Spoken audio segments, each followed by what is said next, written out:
All right, you guys, happy Thursday. And I should ask the question, where are my fellow weaklings at? Because that's what Trump called us yesterday, right? He also, during a press conference, said that we were stupid for still caring about the Epstein files. So I think now we're arriving at the important question here, which is, who is Trump protecting? Because he's clearly protecting someone. Is it himself? Is it someone in his family? We should explore that as we continue to notice patterns. Welcome back to the Epstein files.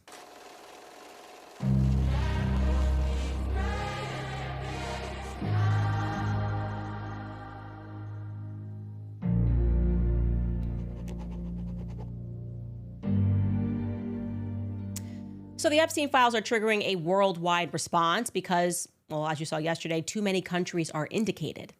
I'm talking in just yesterday's episode, we already covered Ukraine, Iran, Lebanon, the United States, France, Russia, and we are barely even scratching the surface, my friends. In fact, I didn't even mention yesterday that the country Liechtenstein, a tiny little dot in Europe, that was the country that Robert Maxwell was laundering his money through. So like when he was robbing the pensions, it was going through Liechtenstein and then to Israel. Everybody is involved in this. We're going to get into North Africa. By the way, another random fun fact that I didn't include in yesterday's episode. Guess which law firm represented Robert Maxwell? This is per Vanity Fair's 1992. They did this long profile regarding the mystery of Robert Maxwell's death. Check this out. It tells us in this article that Wilkie, Farr, and Gallagher, if that name is sounding familiar to you, that law firm is sounding familiar to you, it's because they are currently the law firm that is representing Blake Lively. Yeah, the article tells us that they represented Robert Maxwell. And yeah, they're now representing Ryan Reynolds in what the public is noticing might be a totally rigged game against Justin Baldoni. Does Israel have the courts? Who would have the power to rig something that's so obviously wrong, what's been happening in that case? Anyways, point that I'm making here is the world is a stage, my friends. It is a stage. And we should take a listen, by the way. President Trump yesterday explaining to the press who were asking him questions about the Epstein files. He then said this regarding the quote-unquote hoax. Take a listen. I know you want to move past all this intrigue over the Epstein files, but I do want to ask you to clarify something you said this morning. You said this was all a hoax. Has your attorney It's a general big hoax. told you this was a hoax? What evidence? No, it's not the Attorney General. No, I know it's a hoax. It's started by Democrats. It's been run by the Democrats for 4 years. You had Christopher Wray and these characters and Comey before him. And it's a bad group. It started, actually, look at the Steele dossier. That turned out to be a total hoax. The 51 agents, the intelligence, so-called intelligence agents, it was a hoax. It's all been a big hoax. It's perpetrated by the Democrats. And some stupid Republicans and foolish Republicans fall into the net. And so they try and do the Democrats' work. Look, I'm happy to be stupid. I'm happy to be foolish. I was very happy to be a person in the basket of the deplorables. The ad hominem stuff doesn't mean anything to me, especially when it comes to a ring that involves harming children. Okay? I just think that this is so ridiculous to try to divide people and make it seem like it's a fight between the left and the right. It's not that. We are, in fact, not stupid, but we're happy to have you call those names. And when I hear him say that, it just inspires me more to look into this. I really think that nothing should commit us further to wanting to unpack the Epstein story than the amount of gaslighting that is currently taking place. So let's jump right back into it. We're going to unpack Epstein's story first because I want to keep us very focused. There's going to be so many names, so many things that are happening. By the end of this series, we're going to be speaking about Greek mythology, truly. And I want to make sure that we very early on establish some threads and some trends that you will see as we begin to weave this web, okay? Here are the indicators thus far. Identity laundering. That's a big piece of this. The ability for people to change their names and to go by different names, that we are seeing that already early in this story as we unpacked Robert Maxwell. You can keep this up, the slide up. The next is the Midas touch, okay? The Midas touch being this person was not qualified and yet they were touched. Somebody had their hand on them and they were pulled through the ranks. The third one, obviously, is sexual deviancy. Robert Maxwell, we've talked about him already. An element of theater. You could also say that's a part two that goes along with the identity laundering. They're becoming different people with different stories. It's very gypsy, okay? And the last piece of this is historical revisionism. telling us not to remember what happened yesterday, rewriting. This is when publications get involved, constantly changing somebody's name, helping them, and telling us, don't remember what happened yesterday. This is what we're telling you the present is now. So we've already discussed Epstein's bizarre life story, but we're going to do it again here because now we are in the series officially. And as you know, the indicators, which we've identified in the Robert Maxwell story, are plenty here in the Epstein story as well. His story begins in 1953. And don't worry, I've created a timeline for you guys at home. I know some of you guys like to freeze and go through the timelines. It was in 1953 that Jeffrey Epstein is born.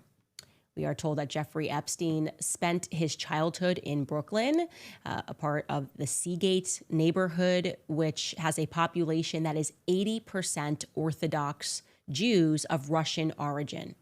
Okay, so they're coming in and they're settling in Brooklyn. That's going to be relevant for later in this episode, so I want to remember that.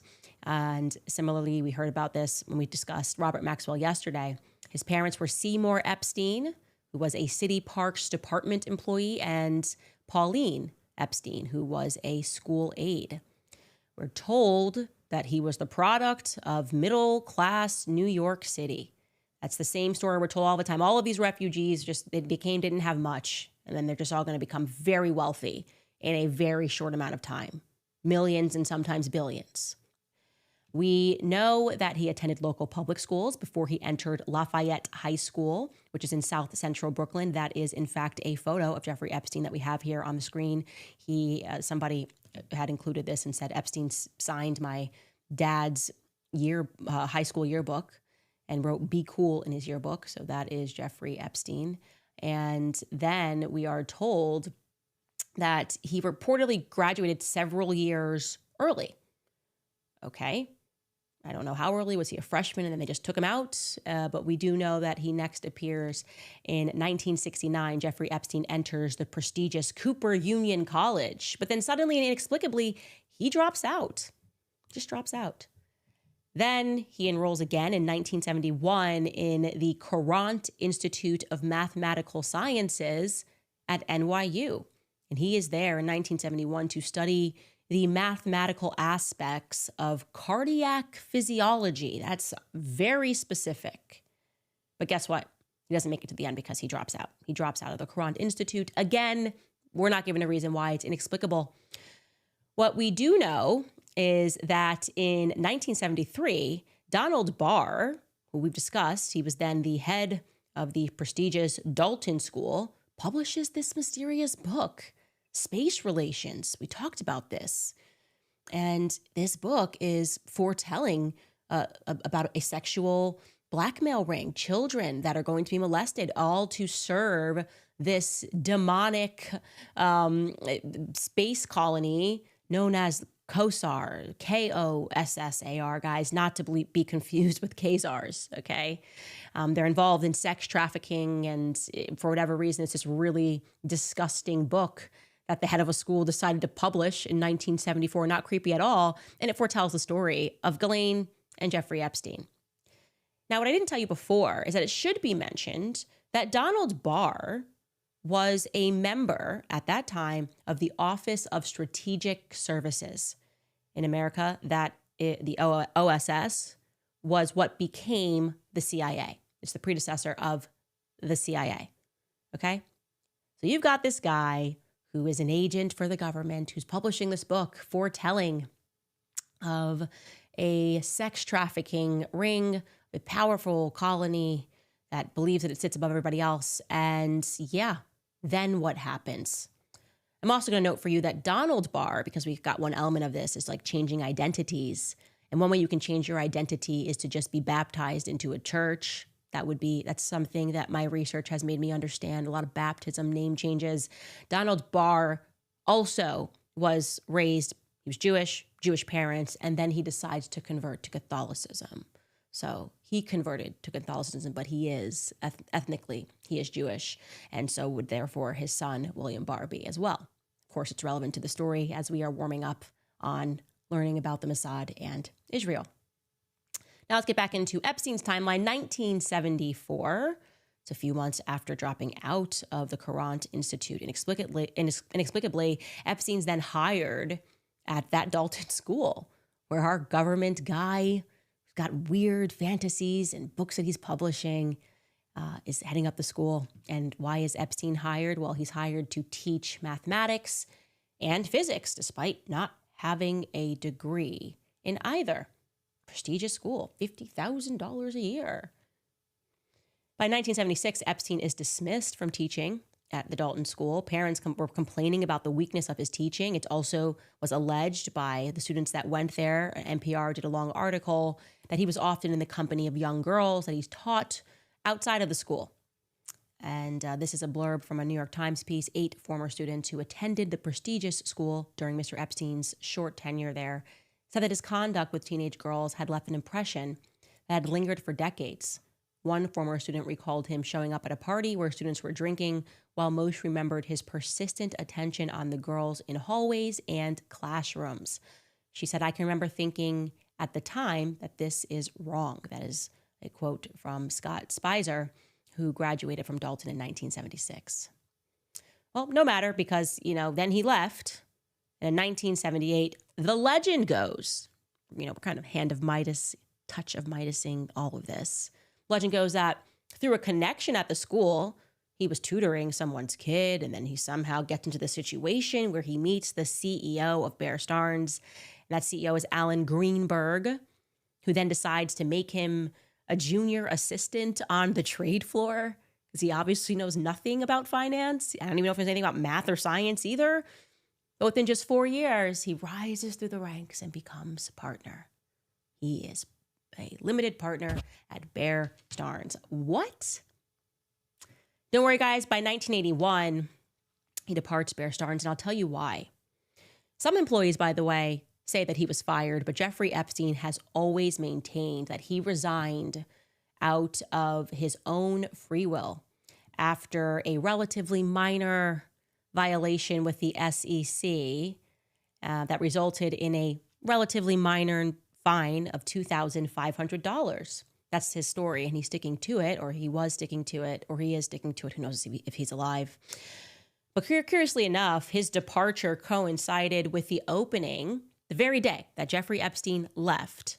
The SEC was actually opening a procedure to look into insider trading that they alleged had occurred in the context of a corporate takeover bid that was being led by Edgar Bronfman Sr., who was the head of Seagram's. Now, if that name's sounding familiar to you, Edgar Bronfman Sr., because yesterday I told you not to forget this name. I told you to remember the name Edgar Bronfman Sr. because he was the guy that was working at this time with Robert Maxwell, because he was also heading up the World Jewish Conference, and he was working with Robert Maxwell on the Refusnik crisis. Essentially, we want Russian Jews to come settle into Israel. The Russian government says, no, you can't do that. Why would we just grant visas for everybody to travel to Israel? I want to be clear. In this very year, in 1981, that is when Edgar Bronfman becomes the president of the World Jewish Conference and focuses on that project to lobby Russia to grant visas to Russian Jews to depart to Israel. And you have to ask yourself, now we know at that same time he's working with Jeffrey Epstein, and the SEC's looking in going, wait, I think some insider trading just happened here. You have to wonder what suddenly then convinces the Russians to allow that to take place. Or what convinced, by the way, the Russian Jews, for that matter, to want to abandon their homeland to move to the Middle East. Was there an incentive provided? Was there a financial incentive provided? I'm just asking questions. Was Robert Maxwell the only Israel firster hotshot that was committing financial crimes to help Israel? Because remember, he's robbing pensions.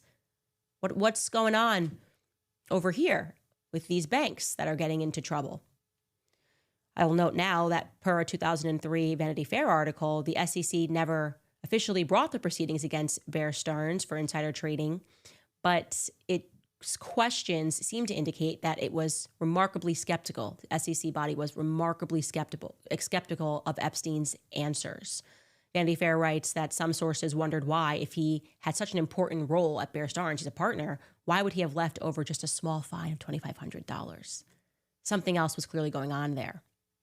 Now, next part of Epstein's biography gets a little bit murky, And I want to tell you, by the way, what he was interested in. That's kind of like, what was his public life profile? You know, he had all of this money. We don't really know how he has it or how he gets it, but he's everywhere. And I'll tell you some things that he was passionate about. He's a passionate guy. He was passionate about issues relating to human consciousness, brain function, and also particularly transhumanism. Gosh, this is really becoming a theme, transhumanism. He had spoken about how he planned to freeze his body to be reanimated in the future when science allowed it.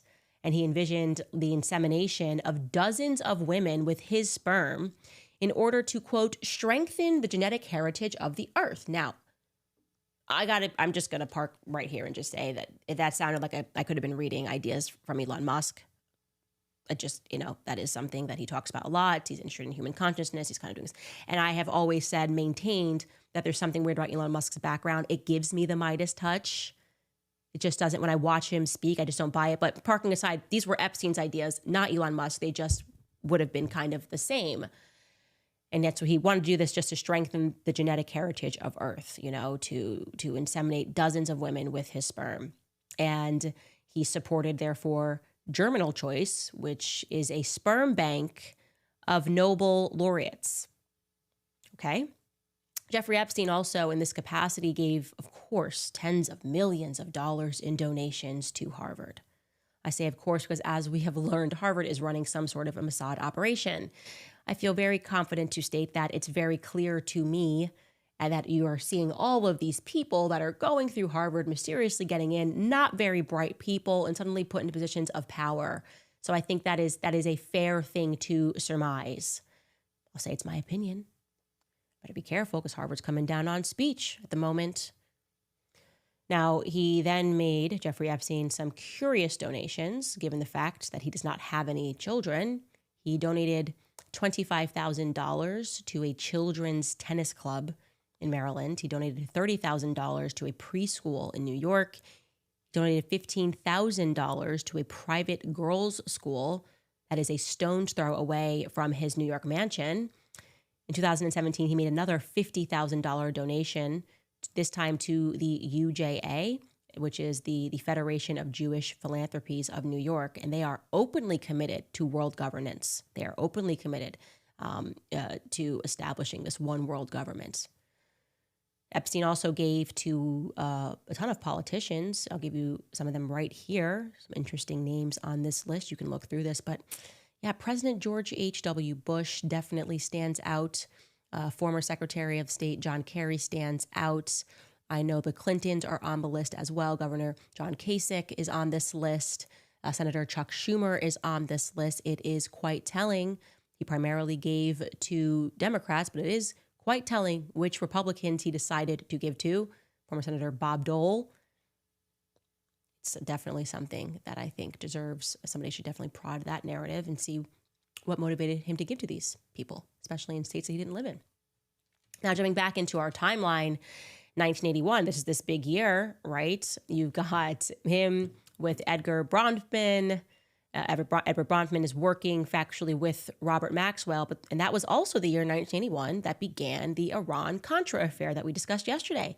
The Iran-Contra affair is what connects Epstein to Robert Maxwell, not just via Edgar Bronfman, but also through the Refusenik scandal, but also, as Ari Ben-Menashe told us, the insistence at that time was coming from Robert Maxwell in his office in London, telling them that they needed to just let Epstein into the arms discussion, right? Let Epstein into this, include him. Your bosses have told you this guy is good, and now you've got to include him on these arms deals. And Ari Ben-Menashe was like, even though we were instructed to, we thought he was an idiot, we thought he was incompetent, and so we did not involve him. But yes, he ended up getting together a nice little business of blackmailing American politicians. Okay. What happens in 1987 then is kind of relevant because it is, rather appropriately, a British defense contractor. His name was Douglas Leese, okay? So someone who contracts weapons and technology to a nation's military. It was him, Douglas, who recommended Jeffrey Epstein as a genius with no morals to Stephen Hoffenberg. Stephen Hoffenberg was the CEO of a financial company called Towers Financial Corporation. Okay.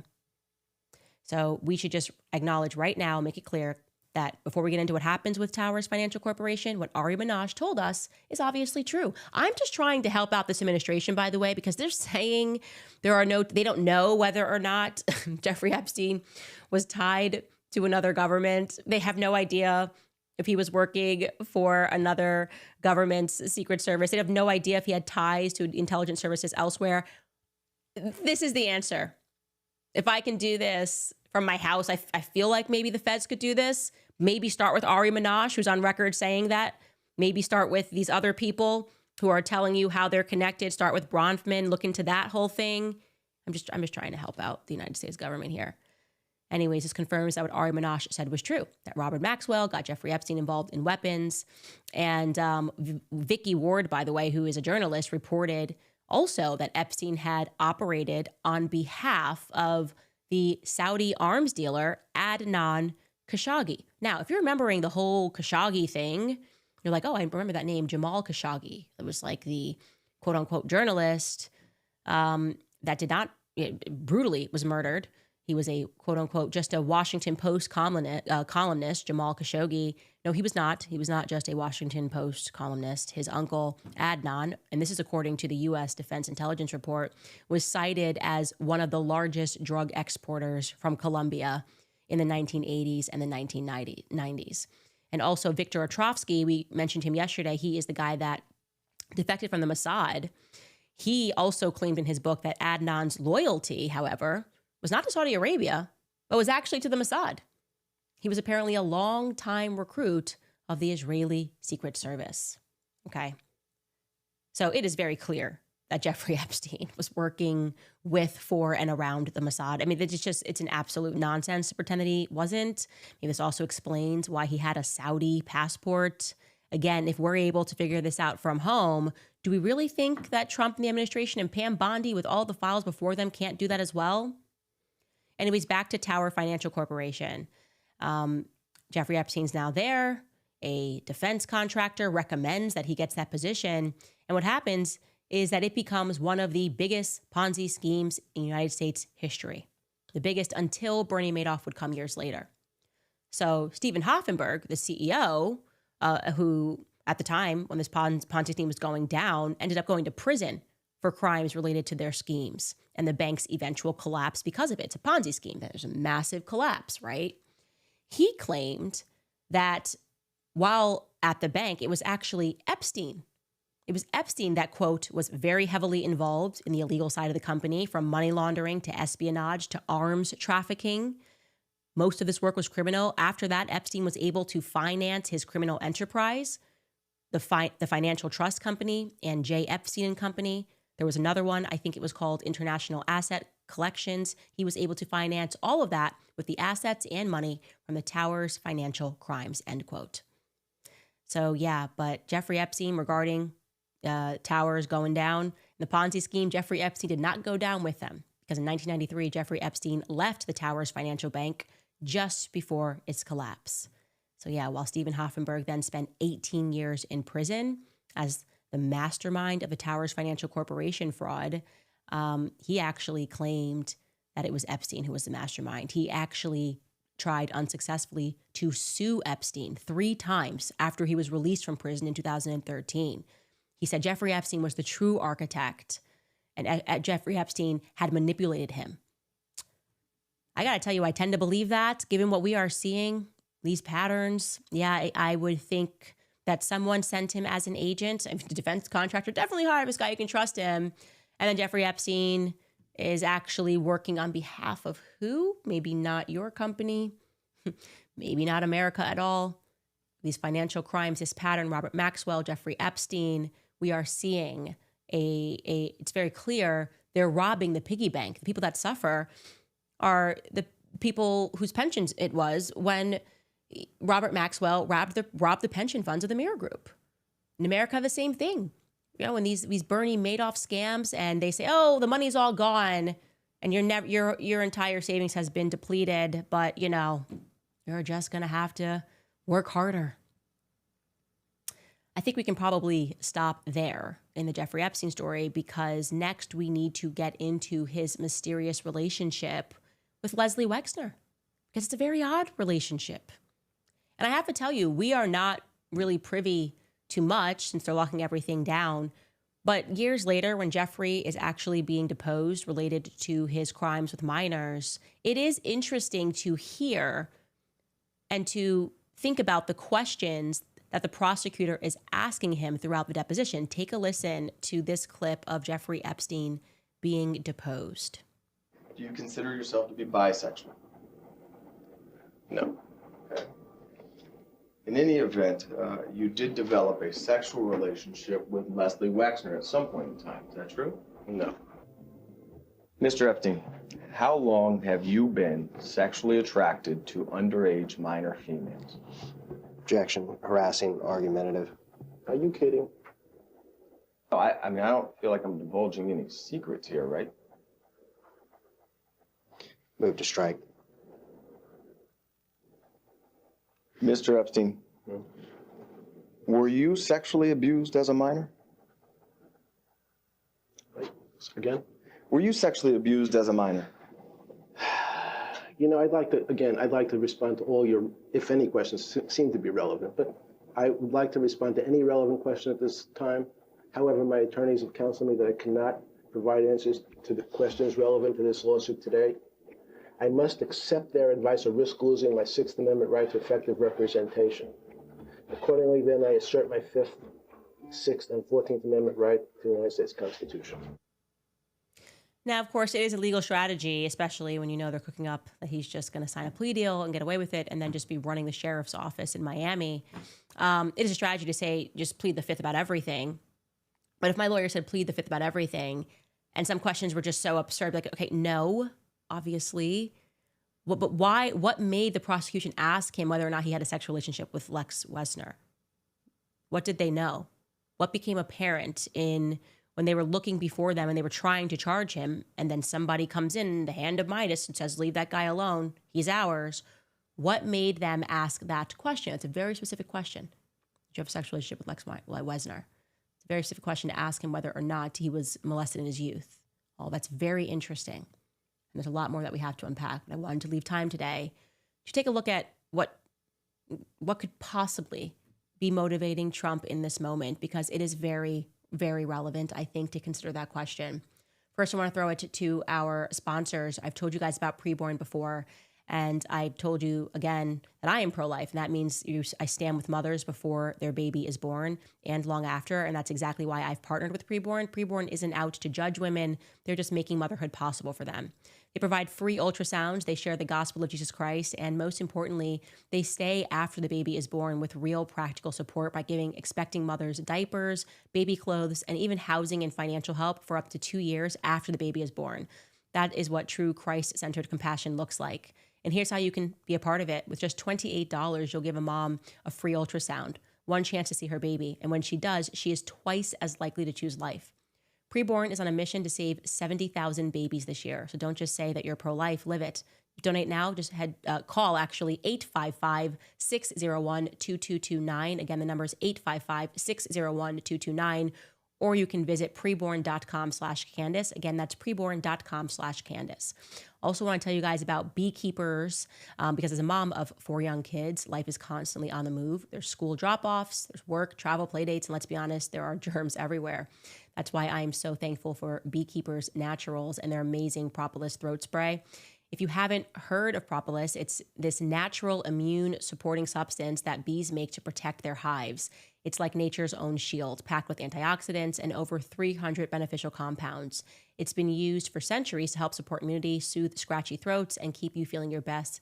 I use propolis throat spray, especially during travel or school season. It's clean, natural, and it's free from all the junk that you can't pronounce. There's no dyes, no chemicals, and no fake sugars. Beekeepers Naturals recently launched a kid-friendly version of their nasal spray as well. The mist is super soft and it's gentle, so kids will actually use it. And so whether you're a busy parent or just want to support your immune system, there is a natural way, and this is absolutely a game changer. Today, Beekeepers Naturals is offering you an exclusive offer. You can go to beekeepersnaturals.com/Candace, and you can enter code Candace to get 20% off your order. Beekeepers Naturals products are also available at Target, Whole Foods, Amazon, CVS, and Walgreens. That is BeeKeepersNaturals.com/Candace. And be sure to enter code Candace at checkout. All right, so who is Trump protecting? You have to wonder. I don't believe, and I know that some of you guys were in the comments, you're really mad at me about this, by the way. I said, I don't believe that Trump is in the Epstein files. You're like, Candace, come on.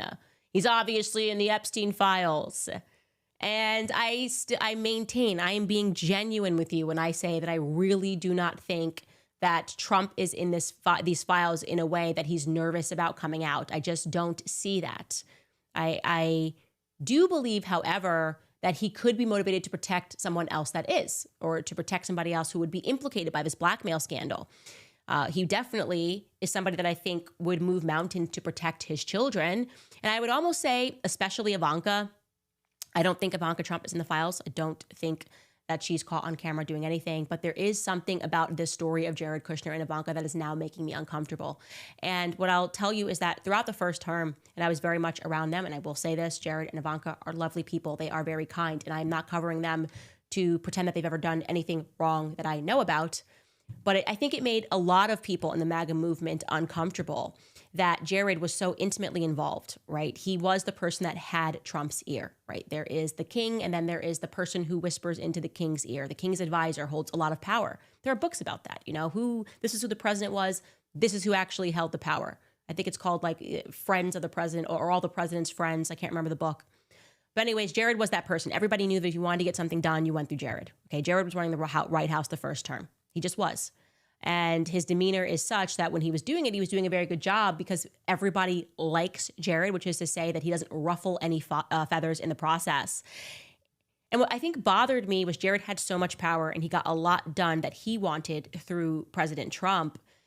But then when Jared left his post at the White House, suddenly we learn that Saudi Arabia injects $2 billion into his fund.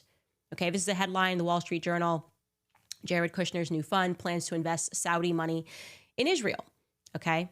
And the small print there reads, the fine print, Saudi Arabia's sovereign wealth fund committed $2 billion to Mr. Kushner's affinity partners. That's the name of his fund, agreeing to allow investment in Israeli firms for the first time. So that happens as soon as he leaves the White House. And then you go, okay, your father is running again and Ivanka's nowhere to be seen. When I say nowhere to be seen, I mean that even in the lead up, okay, that's fine. You say you want to leave politics and that was the official story. You just want to spend time with your family. But she was so unaffected by the 2024 race that she didn't even dedicate a post to like voting on the night of the election. I'm not kidding. The night before the election, I don't know if you guys remember this, Ivanka took to X while everyone's worried about whether or not we're going to have a country. Like, the panic that you feel when you're a citizen, and it matters who's going to lead this country. Like, it actually matters. So whether you were hoping for Kamala, I certainly wasn't, or whether you're hoping for Trump, the idea that the other person could win, people had anxiety. I had anxiety about the future for my children. I was like, we may not have a country in 4 years. But not Ivanka. She didn't even say like, hey, I'm going to stay out of it, but vote who you want to vote. She did a birthday tribute to herself. She did. The night before, she did a birthday. This was the post the night before the election. And she wrote, this past week, I turned 43. So it wasn't even like it was her birthday eve. It was like the week before she turned 43. And then she wrote, reflecting on life's lessons, here are some truths that I've learned along the way. 1, family and friends are everything. 2, forgive people. It frees you. 3, everyone's a teacher. 4, avoid lashon hara, which is gossip. 5, trust yourself. 6, nourish your body. 7, get sunshine. I'm like, wow, that's nice.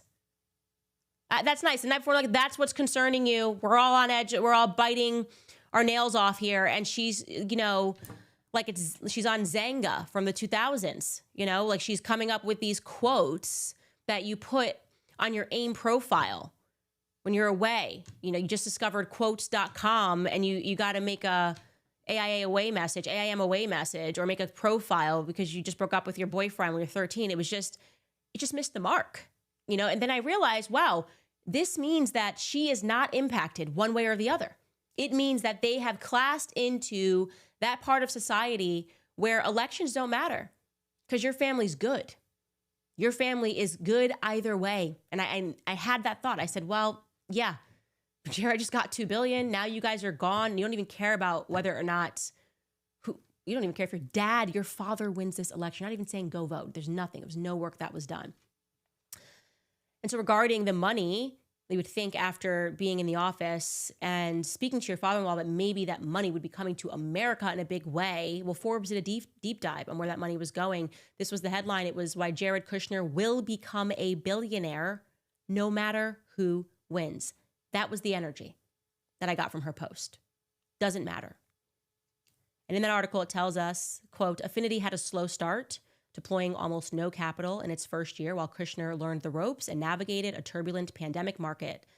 But it's since picked up the pace and has now invested about $1.6 billion in at least 8 firms in Brazil, Germany, Israel, the US and UK, and the UAE in industries ranging from finance to energy. Its most notable investments so far are the ones that it made in Israel. In September of 2023, Affinity announced a $110 million deal for a 15% stake in the automotive and credit business of the conglomerate Shlomo Group. It was the first ever known investment by Saudi and Qatari wealth funds in Israel. I'm just going to LOL that because I'm funded by Qatar. Okay, take down Candace Owens. It's just like Israel does deals with Qatar the whole time. That's the point here. They say it's significant because neither Gulf state has diplomatic relations with Jerusalem, and Kushner had to obtain waivers from both governments to make that happen. So he is acting as an intermediary between Qatar and Israel and getting this deal done, right? While the rest of us are being accused of being funded by Qatar for some reason, I guess this is fine. Like the Zionists are fine with this. The Shlomo deal, it tells us, was closed in January, and 6 months later, Affinity bought some $130 million in shares of the publicly traded Israeli financial services from Phoenix Financial. And this is what Jared had to say about that. He said, quote, it's only brought me closer with my investors. The fact that I'm investing Gulf money into Israel post-October 7th, that's very important. We need to bring everyone together, he said. Okay, I really do wish that money was being invested in America, again, because you used the office to facilitate deals that would help you and your family. Of course you did that. But what's also striking is Jared's post, because then you wonder, okay, what is his vision after October 7th? We know what it is because really just a few months after October 7th, Jared was on the stage at Harvard, of course, and he had this to say about October 7th. Again, just a couple of months after, nobody knew what was going to happen. We were told they were just going to quick military response in Gaza. Now we realize it's an ethnic cleansing. They are intentionally it's a demolition. It's just a controlled demolition, essentially, is what we're looking at. They're demolishing everything in sight. And this is what Jared Kushner had to say on stage at Harvard just a couple of months after. He apparently maybe saw that demolition before the rest of us. Take a listen. I think that both sides are spending a fortune on military. I think neither side really wants to have, a terrorist organization enclaved right between them. And Gaza's waterfront property, it could be very valuable to, if people would focus on kind of building up, livelihoods. You think about all the money that's gone into this tunnel network and into all the munitions. If that would have gone into education or innovation, what could have been done? And so I think that it's a little bit of an unfortunate situation there, but I think from Israel's perspective, I would do my best to move the people out and then clean it up. That's like very nice way of saying ethnically cleanse the region, clean it up, and then we've got some valuable property. We've got some valuable waterfront property. Then we know Trump's then talking about building Trump hotels, and it really, really makes you wonder. Okay, that was February 15th, 2024. And he already had a real estate vision for people being moved out of Gaza.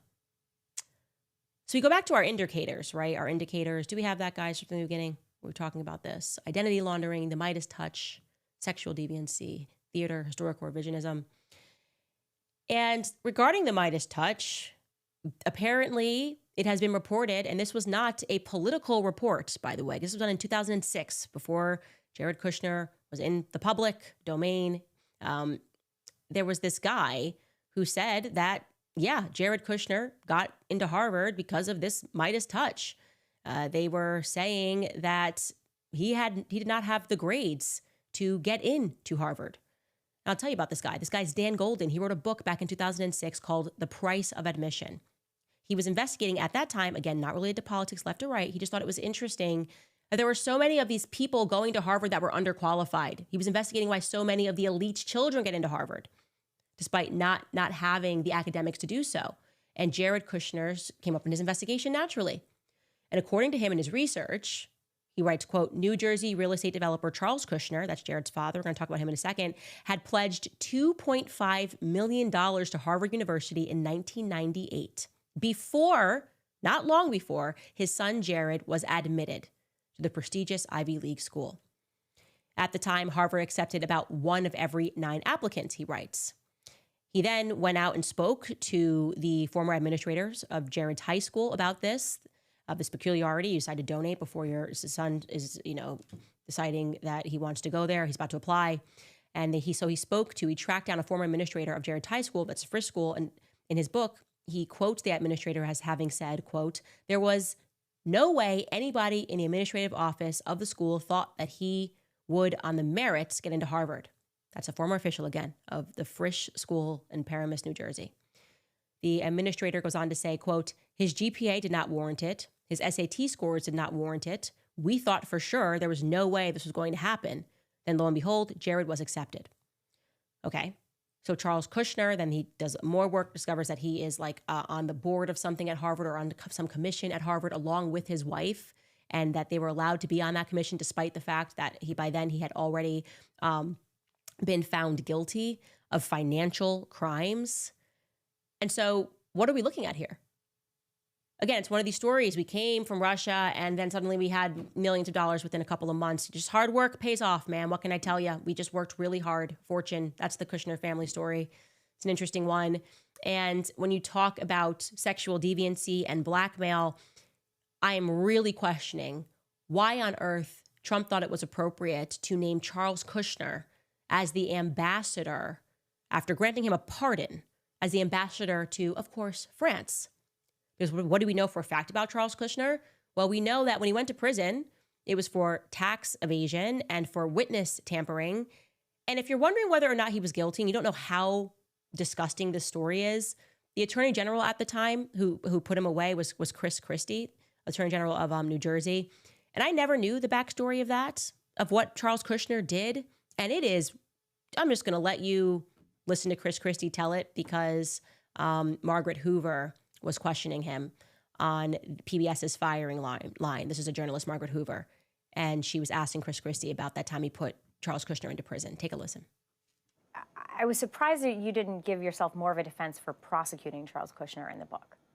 I just think that it was so obvious he had to be prosecuted that, I mean, if a guy hires a prostitute to seduce his brother-in-law and videotapes it and then sends the videotape to his sister to attempt to intimidate her from testifying before a grand jury, do I really need any more justification than that? I mean, it's one of the most loathsome, disgusting crimes that I prosecuted when I was U.S. attorney. And I was U.S. attorney in New Jersey, Margaret, so we had some loathsome and disgusting crime going on there. But I just laid out the facts, and any objective person who looks at the facts knows, confronted with those facts, I had a moral and an ethical obligation to bring that prosecution. I know a lot of people have beef in their family. We got family issues. Everybody got family issues. This is not your regular family issue. Could you imagine this? Your sibling is getting in trouble for tax evasion. You have information that the government wants pertaining, so they want to make you a witness. To stop you from being a witness, your brother goes to your husband, decides to hire a prostitute to seduce him, and video records your husband having sex with a prostitute. And then once he gets that recording, he goes to you and threatens you with it. I am speechless. More speechless that Trump granted him a pardon. And not only granted him a pardon, that's one thing, okay? You want to do favors? That's what pardons are all about at the end of your presidency anyway. Everyone does it by left and right. So everybody's guilty for doing this. There's no one side is better than the other. They look out for their homies in the end. But to then give him the ambassadorship of France? Maybe he was overqualified for that, actually. sexual deviancy. Maybe he was overly qualified for that position, but it makes you wonder why he wanted it. Why somebody that's in their 70s wants, and I don't know if he speaks French, maybe he does. Why would he want to be the ambassador of France? What are the perks of being an ambassador? Well, you become an intermediary. I think that's some of the perks. But these questions should be asked now because it seems like have been completely played, and we are being played over something as sinister as crimes against children. We're being called stupid, right? We're being called weaklings for saying, excuse me, there's not just smoke here, there is fire. And I don't like it. I don't like Jared's involvement in the Middle East. I think it's a conflict of interest at best for Trump right now, of what Ivanka and Jared are up to. Their path to becoming billionaires is a conflict of interest at best. Who are they more loyal to? Who is Trump more loyal to? Are Ivanka and Jared more loyal to Israel? Is Trump therefore more loyal to his child, Ivanka, than he is to the United States? Are these fair questions? I think they are, okay? Because now you're gaslighting us, and we're going to continue to ask these questions. Anyways, wondering what you guys think about all of that. There is no stone that I will leave unturned when it comes to harming children. This was the red line, and it is absolutely foolish for Trump to think that he can redirect the energy of MAGA somewhere else and tell us, oh no, don't look over there. Before I get into some of your comments, I'm going to remind you guys about American financing because costs are still rising on everything, gas, groceries, and home repairs. If you're a homeowner, you have probably thought at some point, should I call American financing to refinance and pay off this credit card debt? And then you maybe second guess yourself because of that low mortgage rate that you're currently enjoying. But listen, that low rate, it's not saving if you are drowning in credit card interest of 25% or more. That's the math that no one wants to face, but it's costing you thousands. Here's the truth. If you are only making minimum payments, that debt will follow you for years. That's why people are calling American financing, because they're saving customers an average of $800 a month by using their equity to finally break free from credit card debt. You owe it to your family to see what's possible. There's no upfront fees. There's no pressure. It costs you nothing to find out what you could save every month. And if you start saving, you may be able to delay 2 mortgage payments. So don't wait any longer. Call American Financing today. The number is 800-795-1210. Again, the number is 800-795-1210. Or visit AmericanFinancing.net/Owens. Again, that's AmericanFinancing.net/Owens. Also reminding you guys about Nimi Skincare, because as many of you guys know, I love Nimi Skincare. Just when I thought the products could not get any better, they launched a brand new tallow line, and it sold out in under 3 hours.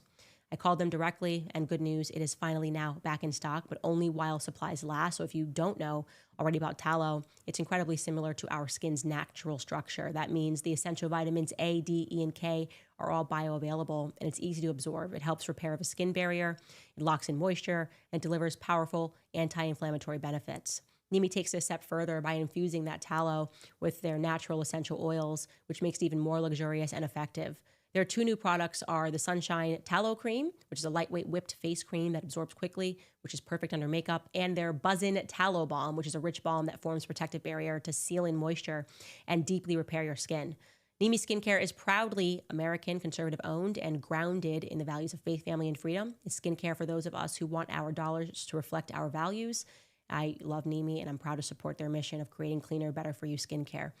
These new tallow products are just that. It's also just the beginning, so don't wait. Head to NimiSkincare.com and use my code Candace10, and you'll save 10% on your order.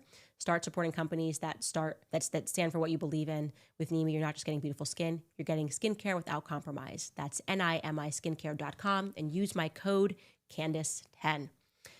All right, guys, what are you thinking? Because I'm thinking a lot. I don't like it at all. Just not feeling this version of Trump at all. And I'm not going to shy away from saying that at all. I really am not. We have ST, who writes in the comments, Candace, I admire your courage, truly world-class journalism. No man dares to publicly talk about this. Yeah, well, you can see why. You look at their lives, what has happened to people. The problem is that if we all stay quiet, then we're never going to reach critical mass. And I think we have finally reached critical mass on the topic of Israel. And it's why they're starting to pass these speech laws, especially first and foremost at Harvard. Looking now at Trump, the involvement of what his administration did at Harvard, why is that? Why was Harvard so central to it? Oh, this is what we're doing. We are redefining anti-Semitism, exactly the same woke crap that was happening when the left had power, but they were doing it under racism. This is speech laws, okay? I don't care if you're offended because you're black or because you're Jewish or because whatever it is you think you are that makes you special, okay? You're not special. You can deal with speech. If you need to go home and cry, you can do that. But you don't get to threaten our speech because you think you're untouchable. That's ridiculous. Again, Harvard, the Midas touch, they all go through Harvard. I'm telling you, I know a lot of idiots that went through Harvard. It never made sense to me. Unless it's an operation, unless it's an op running through there. Just leaving that out there. Radisson writes, Muslim man here, born and raised American. Just want to know how awesome, want you to know how awesome you are and let you know how many Muslims around the world appreciate everything that you do. Thank you. I mean, there is so much to unpack with this, by deception, thou wilt do war, especially, of course, in the Middle East. I think Israel has caused a lot of the problems in the Middle East. I mean, what's happening right now today, we didn't even get to this. Syria, they're bombing Damascus. It was Bibi Netanyahu that funded the terrorists. So when you see these stories now, again, they're wiping history yesterday. Go look. Bibi Netanyahu funded al-Nusrat in Syria. He is the reason he toppled Assad's government. They were protecting Christians. Now Zionists are going, look what's happening. Christians are dying in Syria. Yeah, at the behest of Bibi Netanyahu. Who is ISIS?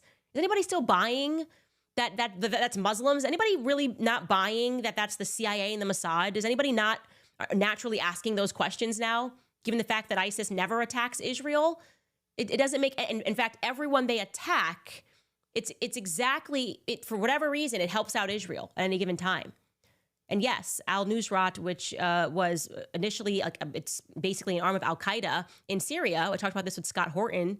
We had hours on this. He really is the expert on this. We talked about what was going on in Syria. That is Bibi Netanyahu. He toppled Assad. They keep telling you that these people that they are toppling are the murderous, insane people. We knew what was going to happen. The second they toppled Assad, Israel moved their borders. And they're doing everything a lot faster now, all around, whether it's in Lebanon, Syria.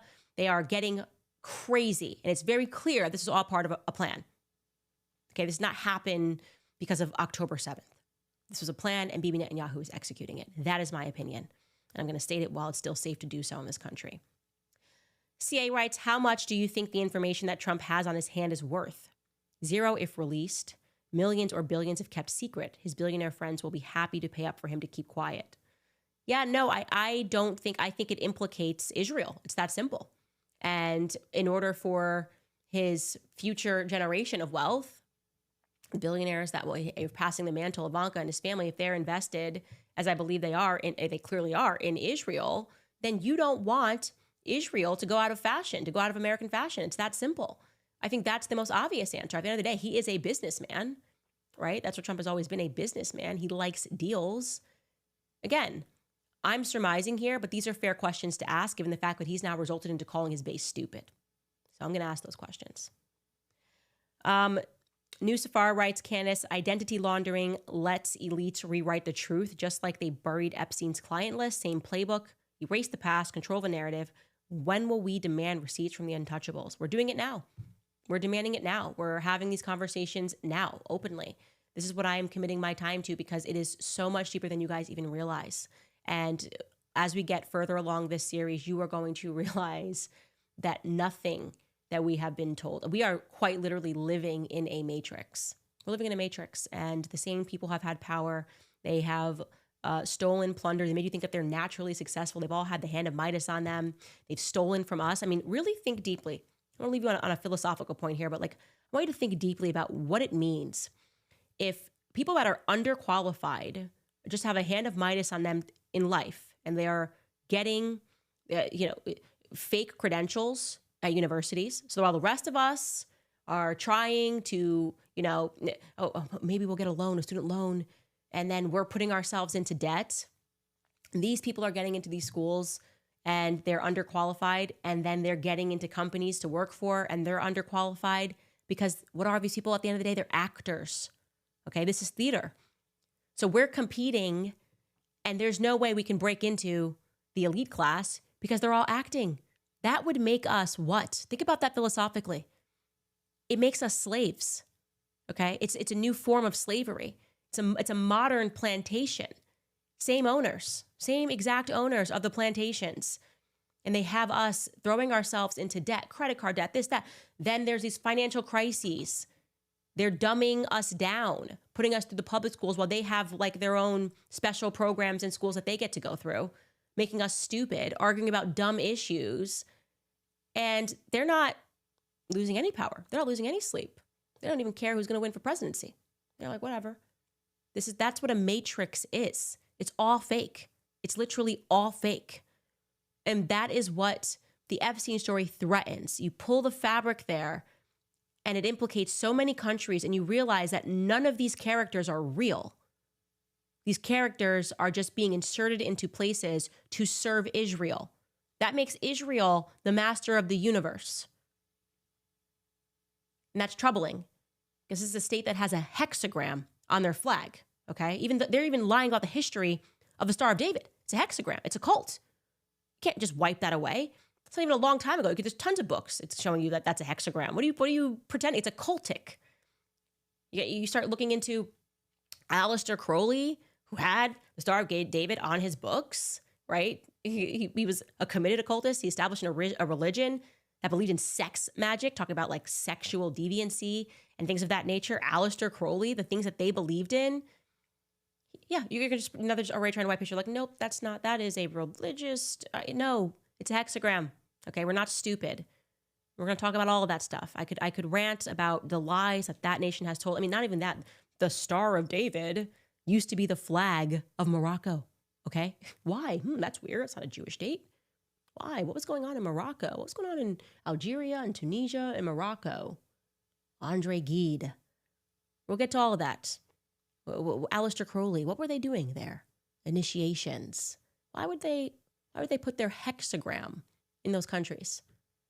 Anyways, let me stop because I'm going way too deep on this. And for those of you that don't know, somebody just gave money and said all roads lead to the occult. Yes, it is an occult nation. There's no question about that. Everything that they are involved in is occult.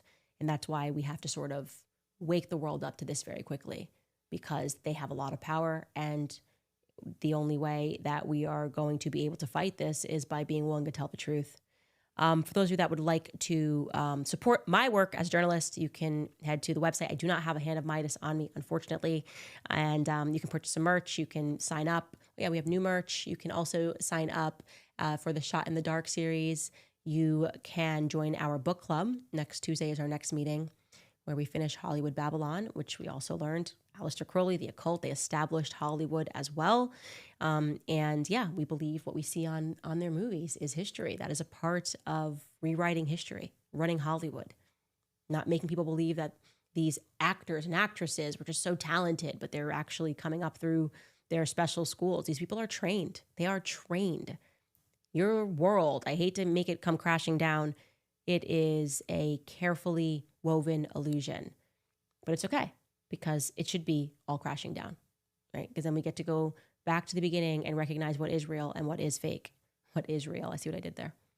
Anyways, we will see you guys on Monday.